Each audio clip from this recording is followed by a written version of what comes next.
अस्सलाम वालेकुम गाइस, कैसे हैं आप? आज का टॉपिक था हमारा कनाडा के ऊपर।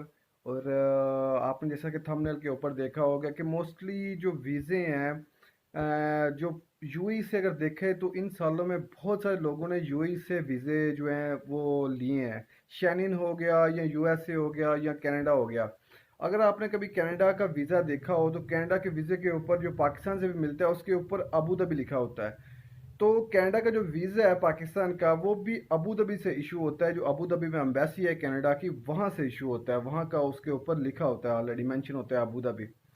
तो एक तो ये कि कनाडा का विजिट वीज़े का एक उनका रूल भी है कि अगर आपकी पासपोर्ट की वैलिडिटी जितनी डेट की हो, जितनी डेट का पासपोर्ट वैलिड हो, उतनी डेट का वो वीज़ा लगा के देते हैं आपके पासपोर्ट के ऊपर। अगर आपका पासपोर्ट 6 साल का वैलिडिटी उसकी बाकी है तो 6 साल आपको वीज़ा लगा 6 साल का आपको वीज़ा लगा के देंगे।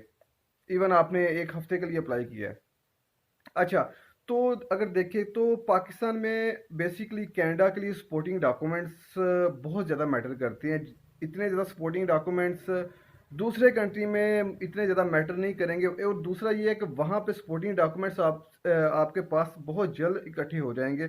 अगर थोड़ी सी आप मिडिल क्लास, वहाँ पे आपकी जॉब थोड़ी सी अच्छी है, आपने कार रखी हुई है, टेनेंसी कॉन्ट्रैक्ट है, तो टेनेंसी कॉन्ट्रैक्ट आपका वो मैटर करेगा वहाँ पे। और आपकी कार, मुल्किया वगैरह, आपका आपका ड्राइविंग लाइसेंस, ये सपोर्टिंग डॉक्यूमेंट्स में आएंगे।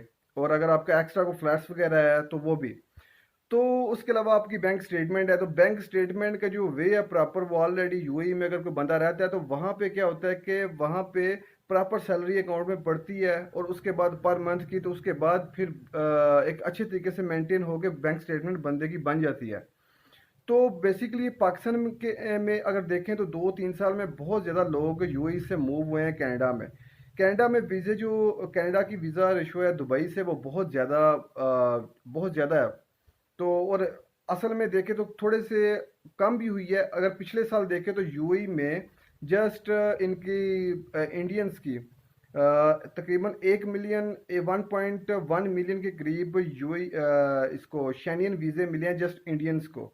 तो उसके बाद पाकिस्तानी भी थे, पाकिस्तानियों को भी बहुत ज़्यादा बड़ी। अगर आपने कभी वीएफएस में चक्कर लगाया हो तो अगर वहाँ पे देखें तो बहुत मोस्टली जो लोग वहाँ पे होते हैं तो वो मैक्सिमम या इंडियंस होते हैं या पाकिस्तानी होते हैं, जो वीज़ा जमा करवाने के लिए वीएफएस ऑफिस में आए होते हैं।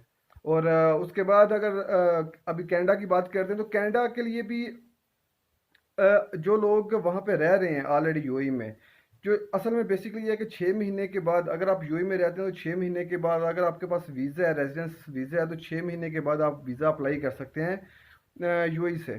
तो किसी भी कंट्री का मैक्सिमम जो मलेशिया या सिंगापुर या इस तरह के जो कंट्रीज हैं, 3 महीने के भी अगर आपका रेजिडेंस वीज़ा थाईलैंड 3 महीने का या 2 महीने का भी रहता है तो आप वीज़ा अप्लाई कर सकते हैं। और अगर आप जो दुशैनियन वीज़ा अप्लाई करना चाहते हैं तो मिनिमम 6 महीने की आप अरसा आपने गुजारा हो। जिस तरह कोरिया में आपने 2 साल कम से कम गुजारे हो, उसके बाद आप वीज़ा अप्लाई कर सकते हैं दुबई से विजिटर वीज़े के लिए। इसी तरह कनाडा में 6 महीने मिनिमम आपके चाहिए। 6 महीने के बाद आप कनाडा के लिए एलिजिबल हो जाते हैं कि वीज़ा अप्लाई कर सके कनाडा का। डॉक्यूमेंटेशन वही, उसके लिए भी आसान इजी डॉक्यूमेंटेशन है। वो डॉक्यूमेंटेशन एक्स्ट्रा बिल्कुल भी कोई नहीं है। और आपको पता है जो यूएई में रहते हैं उसके लिए डॉक्यूमेंटेशन इकट्ठे करना तकरीबन 1 दिन या 2 दिन मैक्सिमम, इससे ज़्यादा टाइम नहीं लगता। पूरे डॉक्यूमेंट इकट्ठे हो जाते हैं जो पाकिस्तान की निस्बत। पाकिस्तान में तो बहुत ज़्यादा टाइम चाहिए होता है। सबसे बड़ा मसला तो एनओसी का और बैंक स्टेटमेंट का होता है इशू। क्योंकि एनओसी में पता कौन सी जॉब बंदा कर रहा है, एनटीएन गोशवारे चाहिए, टैक्स रिटर्न, जो सारे सैलरी स्लिप्स। यहाँ पे जॉब्स तो को बंदा करता नहीं, बहुत कम लोग हैं जो जॉब्स करते हैं। और अगर कोई जॉब्स करता भी है तो मिनिमम सैलरी उसकी कितनी होगी, बहुत कम सैलरी होगी उसकी। मैंने 50,000, 60,000, 70,000, तो 70,000 में तो कनाडा की टिकट भी नहीं आती। तो उस लिहाज से अगर आपने बिजनेस भी शो करना है तो अपने बिजनेस के लिहाज से फिर आपने वहाँ पे उसकी बिजनेस बैंक स्टेटमेंट चाहिए। लेकिन इस पाकिस्तान में डॉक्यूमेंटेशन थोड़ी सी मुश्किल होती है, इवन अगर आप यूएई से वीज़ा अप्लाई कर रहे हैं कनाडा का। तो अगर आप यूएई में जाते हैं या यूएई में ऑलरेडी हैं तो वहाँ से आगे, अभी आगे थोड़ा सा शायद नेक्स्ट मंथ में यूएई का प्रॉपर से स्टार्ट हो जाए विजिटर वीज़ों के लिए भी।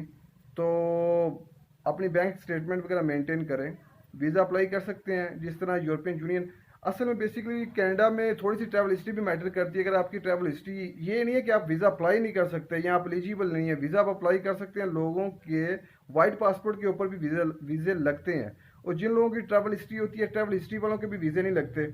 तो ये है कि अगर आपकी बैंक स्टेटमेंट मेंटेन है, क्लोजिंग बैलेंस अच्छा है, तो आप एलिजिबल हैं। आप एलिजिबल हैं कनाडा के लिए वीज़े के लिए भी, आप यूरोपियन कंट्रीज़ के वीज़े के लिए भी।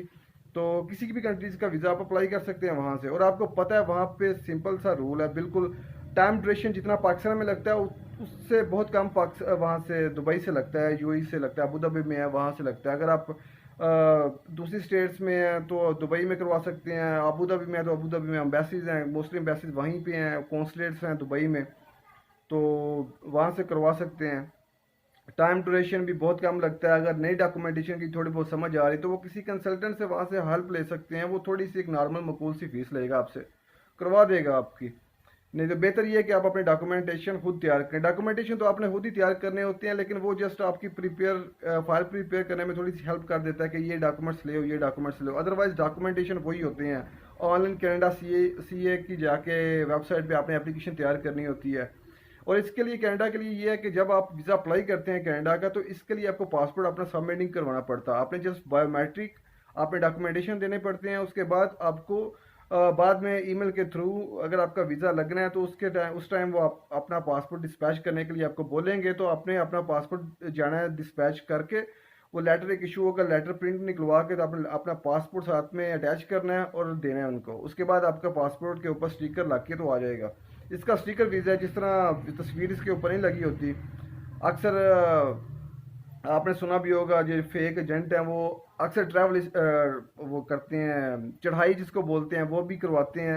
वो इसी बेस पे करवाते हैं कि फ़ोटो तो होती नहीं है स्टिकर पे, 2 नंबर स्टिकर लगवाते हैं।